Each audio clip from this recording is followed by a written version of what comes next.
Soviet Union. You know what I'm saying?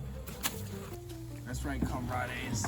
Today we're taking a peek behind that Iron Curtain and seeing what kind of stuff they, what kind of cars they made, what kind of cars they were allowed to make, what kind of motorsports they were allowed to participate, if any. Because we know socialism bad. Socialism equal no cars. Socialism equal no fun. In Soviet Russia, car riding, public transportation or some shit. I don't know. But most importantly, socialism equals bread lines. How dystopian, dude. Could you imagine having to just sit there and wait in line for God knows how long just for some freaking bread, man? Not me. Oh, hey, what you doing? What? I'm just getting some groceries, groceries. I'm just getting some groceries. All right, man. Anywho, the Russian Empire was an absolute monarchy that ruled from 1721 to 1917, starting with Ivan the Terrible and ending with Tsar Nicholas II. The Russian Empire was the third largest empire in history, and a rough guess, a population around 126 million-ish. And by the time Nick was in power, his reign was not doing too hot. You see, the size and the amount of people that lived in the Russian Empire meant that there was a lot of different cultures all merging in and becoming Russian, essentially, in a form called Russification. And not with open arms either, no. They were racist and anti-Semitic. The Tsar was really anti-Semitic. They did things such as ban them from voting, ban them from serving in the military, and limit their school attendance. In fact, the Tsar's Minister of Interior funded a newspaper that incited a riot that ended up killing a bunch of Jewish people, hurting a bunch more, damaging a bunch of their homes. It was ridiculous. Newly emancipated peasants earned too little and were not allowed to sell or mortgage their allotted land. The government banned the workers from taking action in their workplace and striking. The military just got their asses kicked by the Japanese just to come home to factory jobs with dog shit pay. Then eventually another war where they would proceed to get their asses demolished yet again. The cherry on top was when a group of peaceful protesting workers were walking to the Winter Palace to present a petition, but as they entered the central city on various bridges, waiting soldiers attacked. They fired into open crowds, killing random civilians in the process. The Tsar's official count is 96 killed, but some say 1,000 killed. Some say up to 4,000 killed. Leon Trotsky said that authorities secretly buried dead bodies to, try to hide it, I guess. That wallpaper truly is hideous. Who allowed that to be there? Should I have them executed for treason? Such an unsightly sin. Yo, what do you want me to do about that? Well, I want you to get rid of it, obviously, by any means necessary. I want it out of my sight. Are you sure? I mean, you remember how the people took it last time? We just kind of opened fire. I mean, I really think we should just... What are you yammering about? Oh, yeah. I guess that's what that noise is. What's got their overalls in a bunch anyways? Well, maybe it has something to do with you ordering troops to shoot a bunch of protesters. I made a banger diary entry though. Dear Diary, difficult day. In St. Petersburg, there were serious disturbances due to the desire of workers to get to the Winter Palace. The troops had to shoot in different places of the city.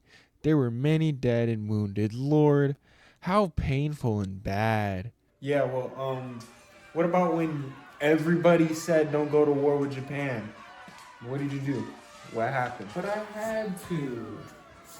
Speaking of which, have you tried that Adolf guy's meth? I mean, honestly, I could probably win the war by myself right now.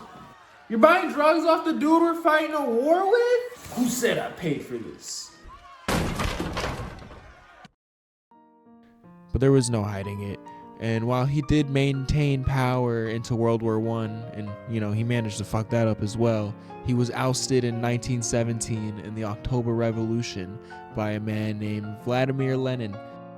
This led to a Russian civil war that resulted in the formation of Soviet Russia in 1922. Now, I'm not really interested in arguing about what socialism is or isn't, or if it's good or bad, or if the Soviet Union was a true representation of socialism or not. I'm too dumb for all that, man. Like, really, we can talk about cars, but like, this is above my pay grade.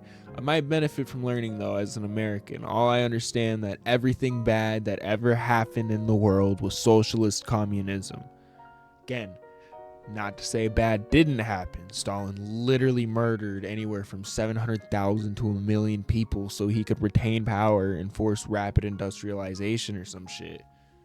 I mean, it's almost like no matter what the intentions are, power, money, and greed seeps into all aspects of life. But stuff like that, coupled with America being the military aggressor they are and imposing sanctions, coupled with the Soviet Union's large military budgets, led to not enough money to go around, and very little Western or even non-socialist European cars due to heavy tariffs placed on the Soviet Union from America and anyone a part of NATO.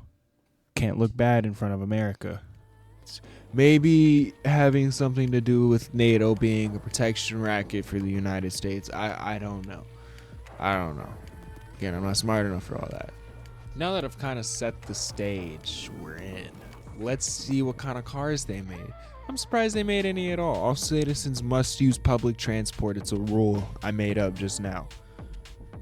OJSC AMO ZIL was the first fully Soviet car company with the factory built south of Moscow in 1917.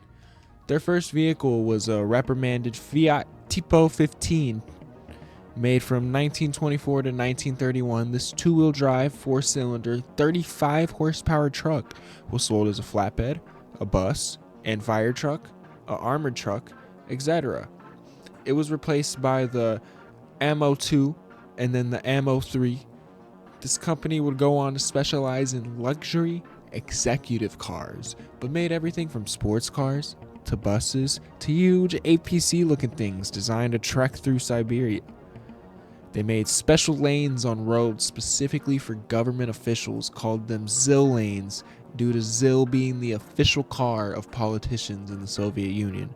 Their first limo thingy, the ZIS 101, was a reverse-engineered Buick 33-90 with their own 351 cubic inch version of Buick's inline 8 motor. Yeah, it's like 8 cylinders in a straight line. They even made a 2-seat sports version with a tuned version of that straight 8, making 140 horsepower and pushing the car to 101. I was honestly expecting more. That thing must be pretty heavy. Then the ZIS 110 from 1946 to 58, which was a re-engineered from a 1942 Packard Super 8. It's rumored that when Packard went under, they sent the assembly line machinery to the USSR, but there is no proof, so I'm just talking out my ass. My head pooping out my butthole to give you that antidote. Powered by 140 horsepower, 6-liter straight 8, this beast was sold in armored, convertible, phaeton, ambulance, and all-wheel drive versions. The ZIL 111 was their first original design. Still looked like the Packard, but hey, they got a 6-liter V8 making 200 horsepower, pushing this absolute monster with a banging stereo up to 106 miles an hour. They got restyled to look like Fleetwoods and were sold from 58 to 67. The ZIL 114 is when they start looking like limos. This fucking I'm running out of large things to say. This fucking behemoth, they got a 425 cubic inch, 7-ish liter in-house V8 motor that made 300 horsepower, that pushed this 7,000 pound block to 120 miles per hour. Imagine sipping on some Stolichnaya in the back of your land yacht as you do 120 down your own personal lane. I gotta be honest with you, that doesn't sound very socialist. An honorable mention is the ZIS screw drive vehicles, which are driven by screws on the bottom. I don't know what else to say. The Soviet Union partnered up with Ford in 1929, and by 1932 they created VAZ. It started with the VAZ AA truck, which were Ford AAs with thicker steel and upgraded suspension. They started selling Model A passenger cars as well. Then the VAZ M1, which was based on a 4-cylinder Ford Model B. The VAZ M20 Pobeda was VAZ's first original design, loosely based on the Chevy Fleetline and Opel Capitan, and powered by a freshened VAZ M1 drivetrain, which was that Ford Model B. It was also the first Soviet automobile to have turn signals, 2 electric windshield wipers rather than mechanical or vacuum operated ones, 4-wheel hydraulic brakes, an electric heater, and factory installed AM radio. One version, the M72, was one of the first mass produced 4-wheel drive cars with a monocoque chassis. They lengthened it, put an i6 in it, and made the Zim 12, which was VAZ's first luxury car and was the only luxury car at the time that was available for private ownership. The VAZ M21, otherwise known as the Dongfang Hong BJ760. Hey, bro, come on now, dog. Come on, man. Was the first car to carry the Volga nomenclature, which was used to refer to a car that was built with a higher ground clearance, robust, reliable motor, toughened suspension, and extensive rust proofing. Inspired by Ford mainline cars, and came with a baby 64 horsepower i4. But the KGB got theirs with a 5.5 liter V8 motor, replaced by the M24, which had a 90 horsepower i4. What made these cars special is that they were specially designed to handle rugged roads and extreme conditions, making them, very robust and reliable. Like, stop cutting the back off of Scion XBs and start cutting the back off of these in Ladas. This is the homemade pickup solution. In fact, I'm pretty sure they did make pickup versions anyway. Come on what now, are y'all dog. doing here? Moskvitch started in 1930 making Ford Model A's and AAs, briefly merged with VAZ and then unmerged. 50% of marriages end in divorce, you know what I'm saying? It happens. Their first own model, the Kim 10, which was the first compact car in the Soviet Union, inspired by the Ford Prefect, made 30 horsepower, and like most of the cars at the time, was a car. What more can I really say? They never got sold due to the war, and so only a few were ever made. After the war, Stalin said it's time for a people's car, and he wanted it to be based on the Kim 10 and the Opel Kadett. Thus, the Moskvitch 400 was born. It did 0 to 50 in 55 seconds. It didn't do 60. It did 0 to 50 in 55 seconds, thanks to a 23 horsepower 4-cylinder. In total, they built 247,439. Their first truly in-house car, the 402, loosely inspired by the Hillman Minx. These cute, plucky little cars got a 1.2 or a 1.3 liter 4-cylinder, pushing this thing to a stunning top speed of 56. You ain't shifting like me. You ain't. They made cop cars, taxis, station wagons, disabled persons cars. They even made a crossover version, Estate, with 4-wheel drive and a lift kit.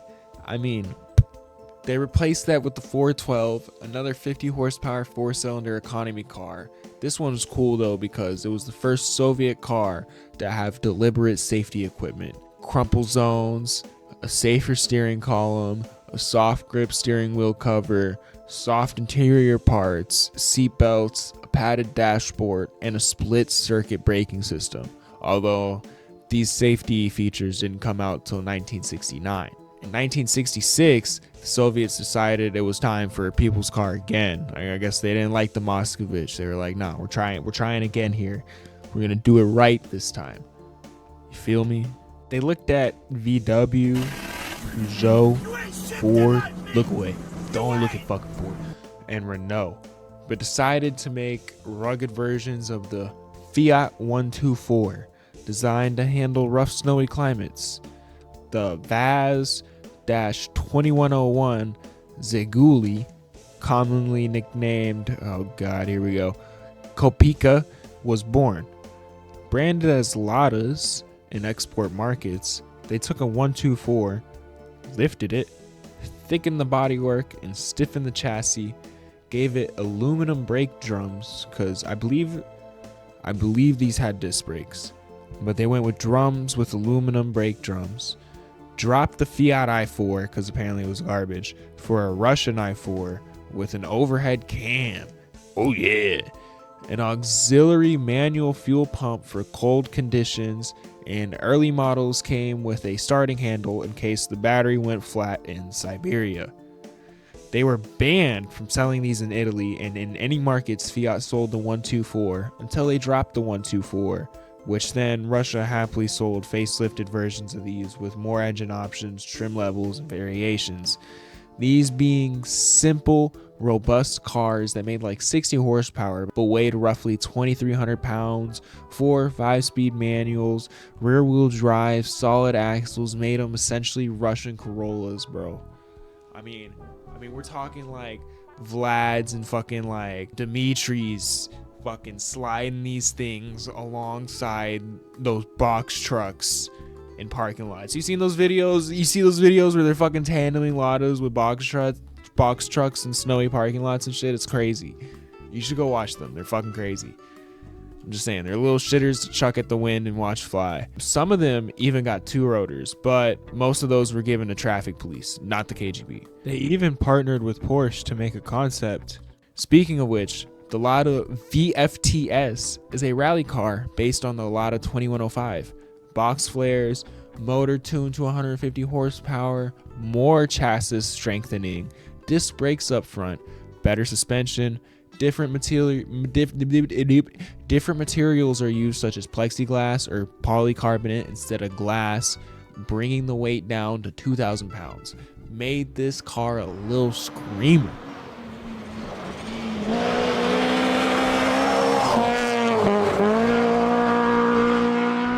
The Lada Samara, the Riva's successor, could be had with an optional Russian-made 2-rotor that was very unreliable.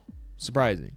They made 4-wheel drive rear-engine rally versions, originally making 150 horsepower, but later versions made up to 300 horsepower out of that plucky 2101 motor. The Samara T3 was another rally version that had a Porsche 3.6-liter flat 6 and a 4-wheel drive system out of the 959.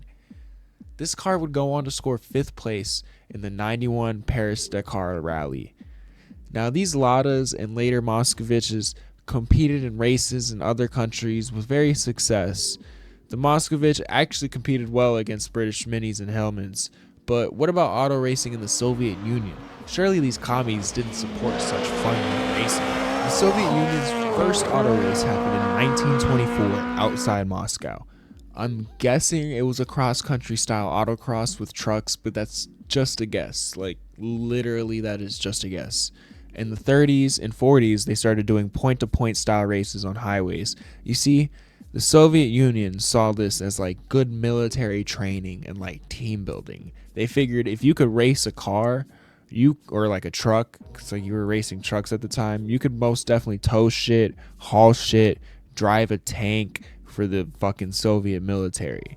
So they encouraged this, and they sanctioned races as like official government's events. In 1934, the VAZ A Aero was born. Based off of VAZ A, obviously, this project was initiated by the Automobile Department of the Military Academy of Mechanization and Motorization of the Red Army. The fuck? Then we had the GL1 and the ZIS 101 Sport. a sporty VAZ M20 hit 118 miles per hour in 1951, setting a Soviet speed record.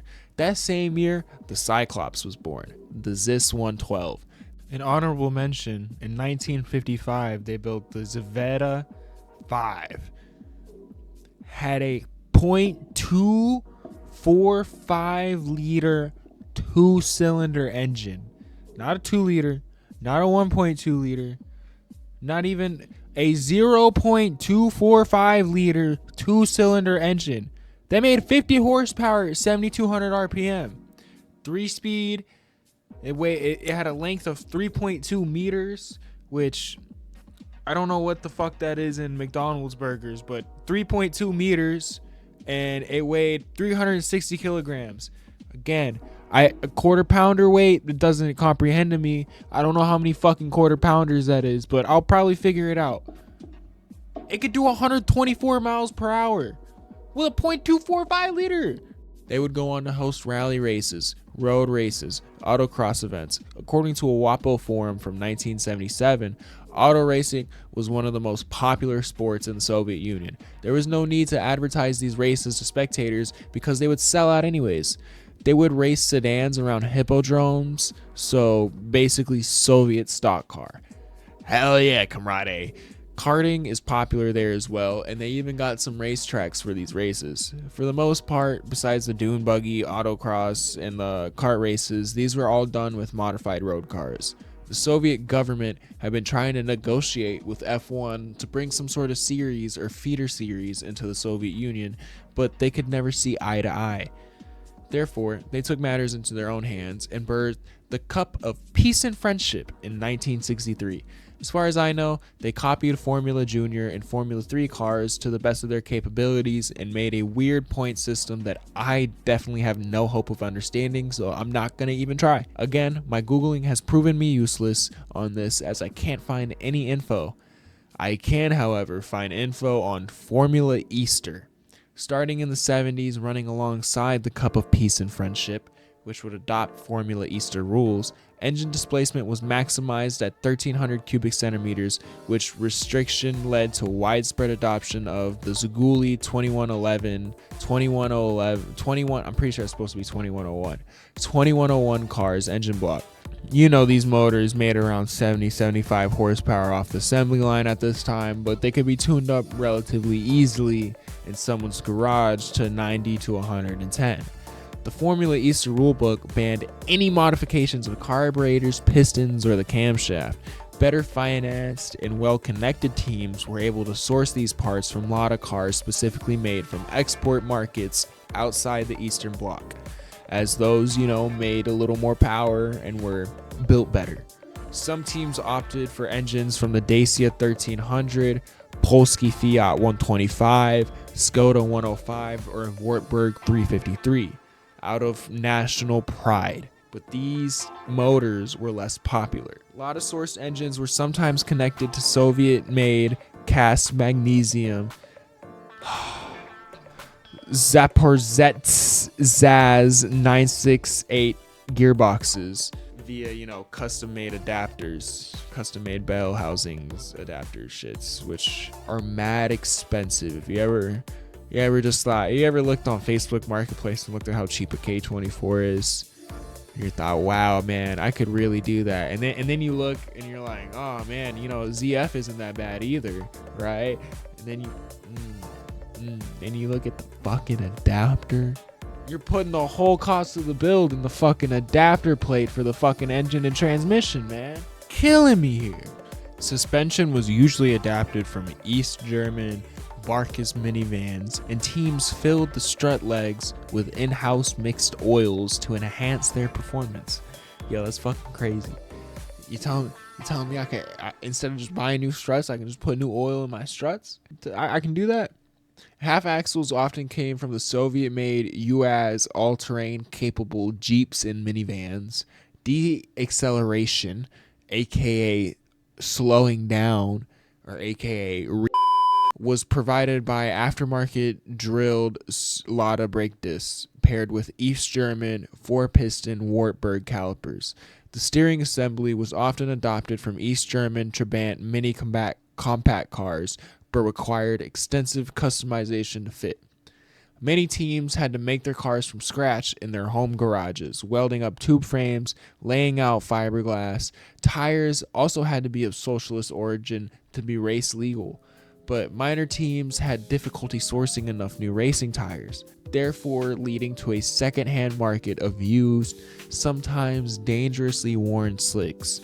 These were used during tests, that way they don't fucking waste that nice new tires on the race. You need tire. I have tire, my friend. I have tire here, tire here, tire here, tire here, tire there. I have tires everywhere. Any kind of tire you need. Don't even worry about it. I'll get whatever tire you want. Look at those tires over there. Yeah. Get. You need. I have any tire. No, over there, man. Look over there. Any tire you need over there.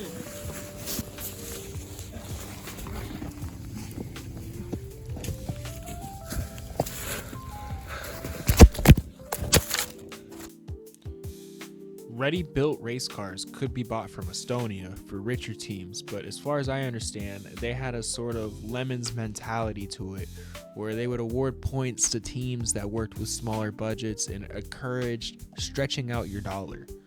Once the Soviet Union fell, most Formula Easter drivers went on to compete in Formula Ford. So, as it turns out, these commies could do some auto racing.